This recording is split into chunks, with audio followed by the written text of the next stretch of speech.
ఈరోజు వాక్య ధ్యానం. యెరూషలేములో ఉన్న పరిశుద్ధులలో బీదలైన వారి నిమిత్తము మాసిదోనియా వారును కొంత సొమ్ము చందా వేయనిష్టపడిరి. రోమా 15:26. పరిశుద్ధులలో బీదలు ఉంటారా? తనను వెంబడిస్తే బీదరికం పోతుందని యేసు ఎప్పుడు చెప్పలేదు. దేవునికి ఇస్తే బీదలు ధనవంతులైపోతారని యేసు శిష్యులు ఎవరికీ చెప్పలేదు. యేసు మైదానములో తనను వెంబడించిన వారితో, బీదలైన మీరు ధన్యులు, దేవుని రాజ్యము మీది అని చెప్పాడు. యెరూషలేములో ఉన్న బీదల కొరకు పౌలు పెద్ద ప్రయత్నమే చేశాడు. యెరూషలేములో యేసును విశ్వసించి పరిశుద్ధులైన వారిలో బీదలు చాలా మంది ఉన్నారు.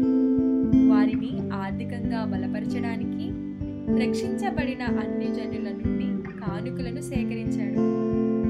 మాసిదోనియా ప్రజల దాతృత్వం మనకు ఆదర్శం. పేదలను బలపరచడానికి మనము ఏమి చేయగలము? ప్రార్థన.